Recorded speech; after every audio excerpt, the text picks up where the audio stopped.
Ladies and gentlemen, I'd like to welcome you to the Jesus and Mary Speak channel. Today I'm going to share a comprehensive channeling guide for you. I will go into the history and the evolution, the concepts, the styles and the types, the why and the purpose, the misconceptions, the science behind it, how the process works typically, how to know the signs you are channeling, the benefits, and how to start as a beginner. I will start with the definitions of channeling, as there are various definitions of channeling. The most common one is the entity channeling, and that is receiving messages and conveying from formless beings like spirit guides, angels, ETs, or ascended masters. The higher self channeling is receiving messages from the person's own expanded consciousness. The creative channeling, often defined as conscious channeling, is where the artist or musician or writer will describe their work as flowing through them, where inspiration comes from the channel and not constructed consciously. The archetypal channeling is receiving messages from collective patterns of unconsciousness, or from God forms or prophets. The somatic channeling is the movement of the body, dance or gestures, where the body is the conduit of energy expression. For example, trance dancing and shamanic traditions. The automatic writing or physical channeling is when the person is a conduit for receiving and outputs it into writing, drawing, or symbols without conscious thought or control. The mind is set aside where the hand does the channeling. Mediumship channeling is when the medium will connect with spirits who have departed. Mediums will connect with deceased loved ones, separate from spirit guides. Intellectual channeling is when scientists, inventors, or anyone who unconsciously receive insights. Nikola Tesla described receiving downloads or flashes of genius. Collective field channeling is based on the behalf of a group's psyche or unconscious, so the person is a conduit for collective energies. For example, the Council of Light, the Galactic Federation or Alliance, or the Angels. Source channeling is the direct connection with pure source, God, or the Tao. No intermediaries, no archetypes, just unfiltered awareness. So channeling is a spectrum of forms. The form depends on the channel's intention in the field and how they connect with source themselves.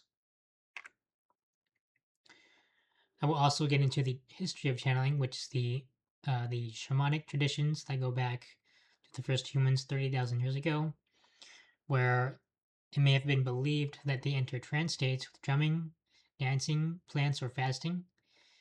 They may have perhaps channeled animal spirits, ancestors, or cosmic intelligences for astrology. In Egypt and Mesopotamia, the priests and oracles would receive messages from rituals. The Egyptian god Heka was spoken as if God was speaking through a priest. In ancient Greece, the oracles of Delphi would channel Apollo, and the channeling was state sanctioned and interwoven into governance. The Hebrew prophets like Isaiah or Jeremiah or Ezekiel channeled for Yahweh's voice framed into monotheism. The Gnostics in the 1st or 3rd century would channel directly and bypass church structure, channeling the light directly. The Sufis or the mystics, channeling through poetry or dance. Poets like Rumi would channel through his flute and poems. Mediumship in Asia, or the Taoist, and the Vedics would channel deities or cosmic messages. Spiritualism in the 1800s exploded in Europe and Americas and shifted to communicating with the dead. Theosophy or occultism, channeling ascended masters or cosmic groups, where channelers claim to receive transmissions from hidden masters like Saint Germain. In the 20th century, New Age channeling was influenced by Edgar Cayce, who was known as the Sleeping Prophet and gave thousands of readings in a deep trance states. In the late 20th century, channeling woven into mainstream metaphysics and quantum entanglement. And today, channeling comes in many forms, where the meaning has shifted from prophets to personal practice, where anyone can learn how to channel. And the form changes over time, but the essence stays the same.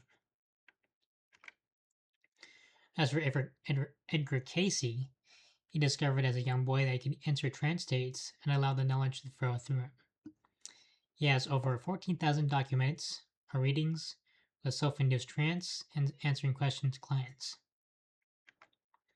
He is known for medical diagnosis, for giving health readings, describing illnesses in detail, and recommended herbal remedies, diet changes, or unconventional therapies. And his documents claim pristine accuracy for his readings. He also is known for reincarnation while in the trance state. He would speak of past lives, karma, which shocked his community since he was Christian. So he insisted that the information flowed beyond his beliefs. He often spoke of Atlantis and mentioned many souls incarnated in the 20th century to rise parts of Atlantis again. He was also known for writing about prophecies, predict about global and future events. All this is speculated. Some have suggested that some events have happened already, where others remain debated. His advice for alternative medicine paved foundations in America. New Age movements was influenced by his themes and soul purpose, reincarnation Atlantis. The ARE Foundation was founded to preserve and archive his readings to continue with holistic study. And here are some of his books that I will link down in the description for you to check out. How has the practice evolved? Channeling has integrated into more structured practice. With workshops, retreats, the practice has diversified into adapting one's needs for connecting with Source. Channeling is not about hype, but a practice of deep cultural significance, with many forms taking place. The most common type is channeling, where the conduit connects with spirits. Trance channels are often connected with higher intelligence, either formless or other intelligences that we cannot see physically. The intuitive channeling allows the person to tap into one's intuition and receive guidance from higher sources, using various methods of meditation, tarot, or energy work. So it has shifted from external gods, eternal source, collective archetypes, and collective accessibility. Now we'll get into the definitions of the concept of channeling. As for the conduit, the person acts as a vessel. So this is greater than the ego, the higher self, well, not higher self, but archetypes, spirit guides, source, or collective conscious. The frequency matching is when the person tunes themselves to a higher consciousness, like tuning to a radio. The channel discerns by resonance and determines the transmission is clean from distortion of ego or shadow overlapping the signal. And here's some of the common subconscious archetype entities first. The state shift requires altering the state of consciousness from analytical to receptive, and to expanded states of trance or flow. The important note I want to make here is that not everything from channeling is true or useful. The channel must filter of any distortion, and resonance is key to discerning which stream is aligned with source or coherent. How channeling works typically with most types of channels. First, they prepare the body, grounding and breath with ritual.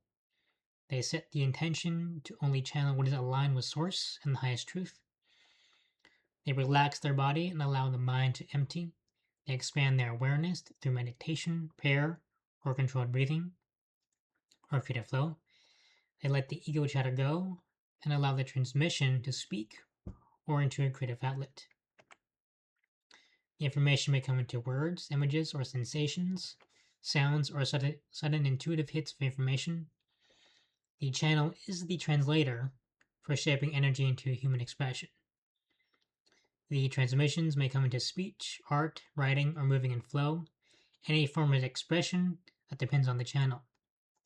true channeling often feels faster or more fluid than human thought patterns. And a good channel will often close the channel, express gratitude for source, grounding back into the body, and normal awareness. If you leave the channel half open, that can invite bleed through or distortion. So it's important to ground the body after your channeling session. The styles of channeling, I will get into what types in a bit. But for trance or deep altered states, the self steps aside almost fully, allowing the frequency to come through. The speech and tone are slightly different, and the vocabulary or accent may be different. Conscious channeling is where the person remains aware of while translating the message into words or writing. Flow is fluid, but filtered through the channel's mind.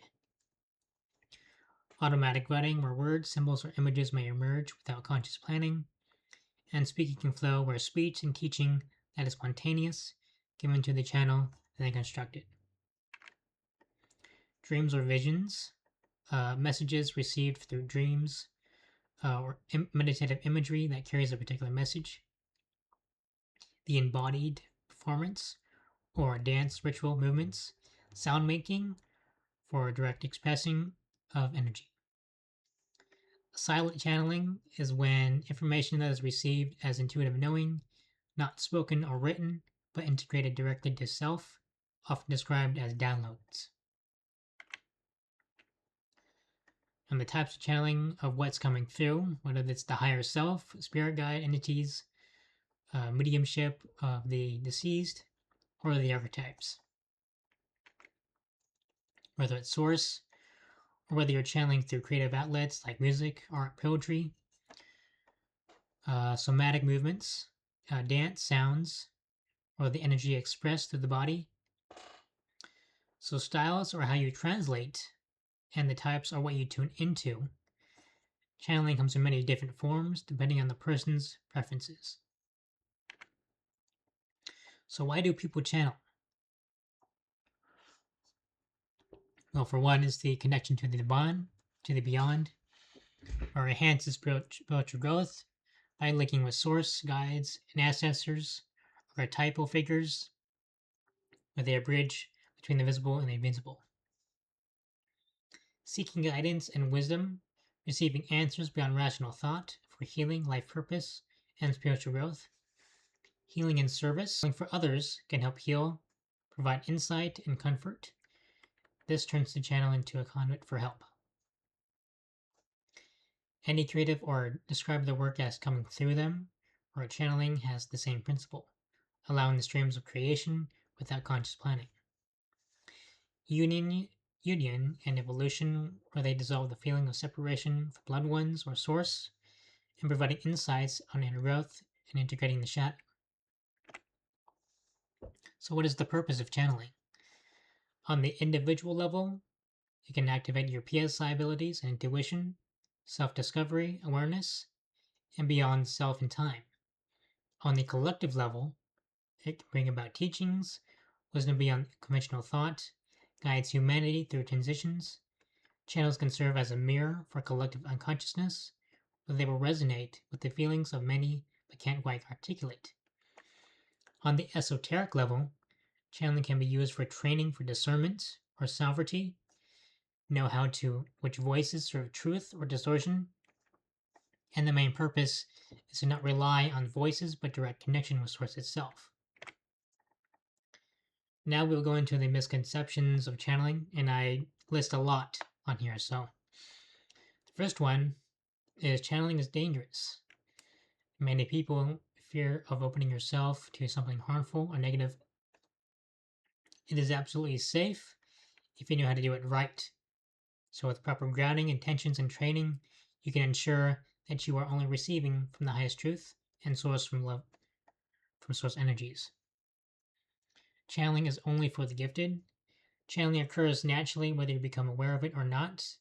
It comes with intuition, creativity. Practice can refine it, but not exclusive to psychics or mediums. We can all tap into this because we are all made of frequency and vibrations. Anyone can learn to channel.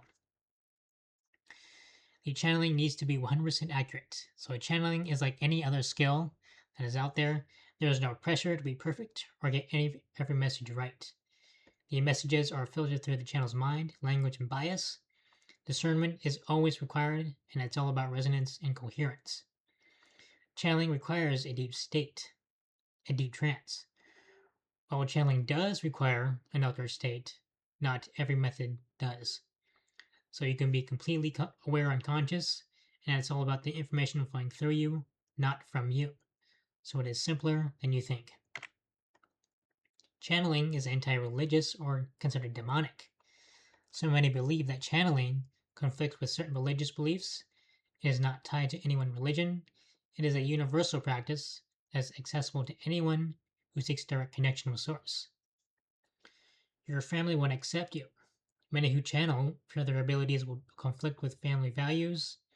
If that's the case, understand that everyone who channels has probably experienced the same thing and you are not alone. So how do you overcome this? Know that everyone has their own spiritual or personal journeys. You live in alignment with your highest truth, your passions, and you do what makes you feel alive. Channeling can empower and bring peace about you in life that many will not understand, and for a very good reason. Channeling is possession. Not all channelings are bad. Healthy channeling is cooperative and resonates. Thus, it requires discernment. A channel has complete sovereignty over their stream. If they sense distortion, they can back out anytime. Channeling is always about external beings. While spirits, ETs are often mistaken for channeling, channeling comes in many forms of the higher self, archetypes of Source. Channeling is all fantasy. Now, to clarify, channeling is a doorway of energy that translates into human expression. We do this pretty much all the time. This doesn't mean that it's fake. Our imagination is how we create. Without it, we would not exist. Channeling means relying on guides, voices inside of yourself. Healthy channeling actually strengthens your sovereignty and the message that are not meant to be understood off the bat. You have to integrate the message and understand it with your own discernment and resonance, not depend on it. Channeling is all dramatic.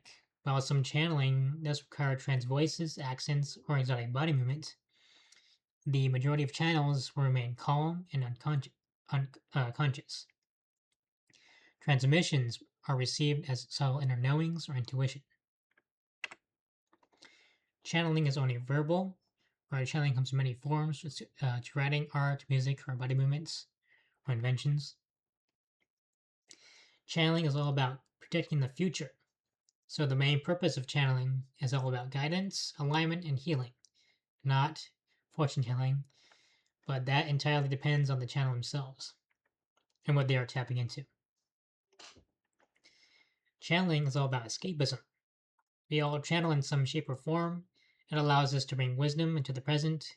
We integrate the transmissions to bring change, not escape. Channeling is all about expanding oneself to the infinite. The danger is not the channel themselves. It is the unexamined and integrated ego that runs with distortion, with ungrounded practice. Channeling is what we are designed for, acting as conduits of Source and beyond. To deny channeling is to deny who you are and what you are meant to fulfill in this world. Now, the science of channeling, where channeling is defined as the source, the process of revealing information and energy not limited to conventional notions of space and time. Channeling can be receptive or expressive, like intuition, gut hunches, or to more rare experiences like trance channeling or out of body experiences. Helene has researched channeling, provided insights, how it works, and the potential benefits. Currently, the IONS Channeling Research Program studies characteristics of traits of those who channel. Their work reflects on bridging the scientific inquiry and direct experiences that cannot be explained by the current model of reality. In some studies, the EEG, or the fMRI studies, have shown that channels can shift into a theta state. So the brain waves will fluctuate while dreaming, meditating or hypnosis. For trance channeling, the frontal lobe activity decreases while the associative areas light up. The flow state of parallel, where athletes, musicians, and artists will share the same flow. This is associated with heightened pattern recognition, creativity, self-consciousness, where channeling is like flow that's turned up a notch. Disassociation or integration. Some psychologists frame channeling as a controlled form of dissociation, not to be concerned at the clinical level, while others view it as integration, accessing parts of the subconscious. Carl Jung studied automatic writing and defined it as information coming from unconscious layers, where the act of imagination is essentially conscious channeling of archetypes. The transmissions may emerge from collective conscious and interpretation of human symbols. This includes why channelers across the globe contact similar beings. Studies of musicians who improvise and writers who have shown similar flow states of channelers show higher creative output and decreased self-monitoring or a sense of flowing through me. Studies of mediums will show stats of incredible accuracy when giving information unknown to them consciously. For PSI or remote viewing, channeling is shown to overlap these, so they are not the same. So channeling goes beyond normal senses.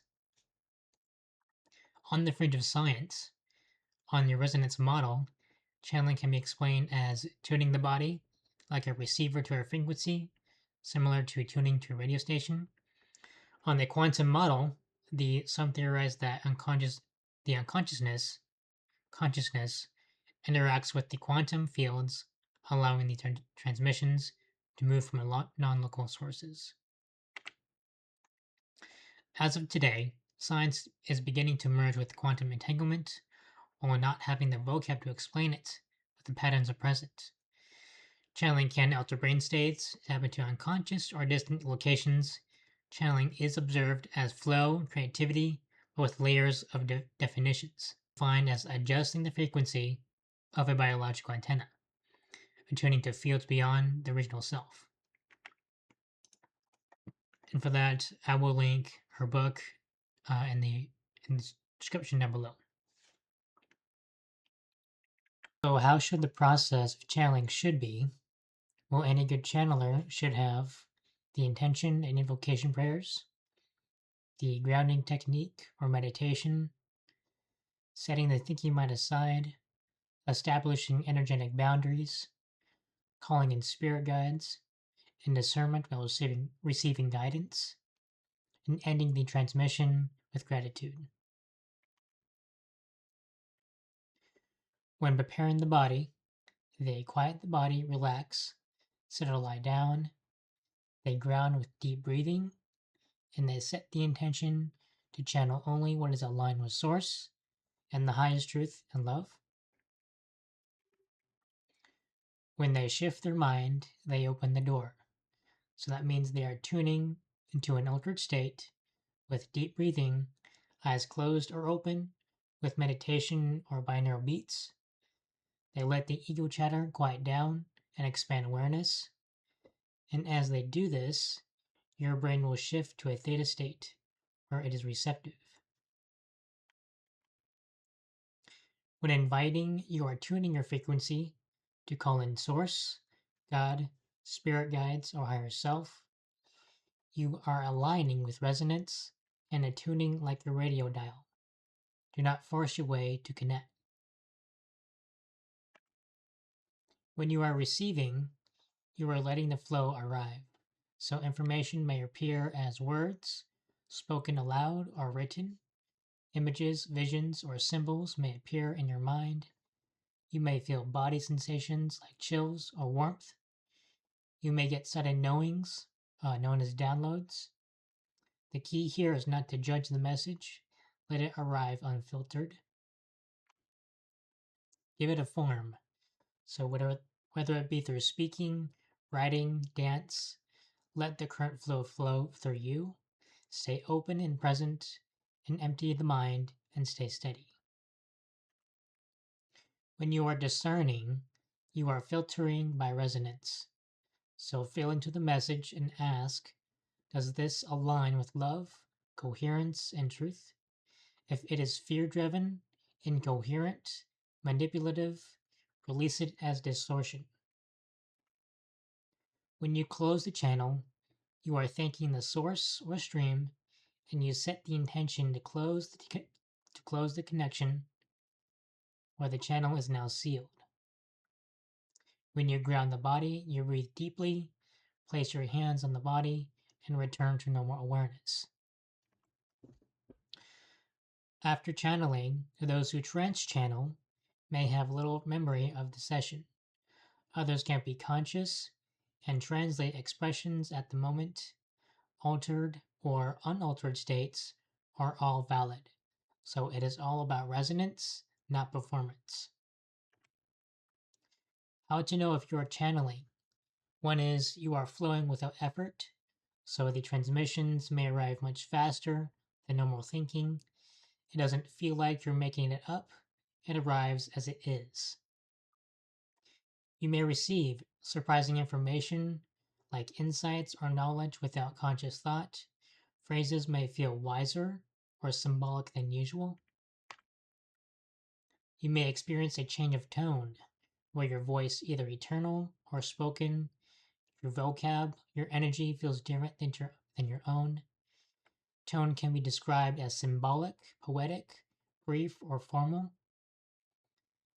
You may feel body sensations like tingling, energy rushes, where your hand will write automatically with automatic writing, or your body gestures or swaying. You may experience sudden emotions or a sense of presence, awe, love, and comfort. You may respond by shedding tears or laughter. The effects after you channel, you may feel energized, lighter, or clearer. Reviewing your message may surprise you, and you may question whether did that really come from me.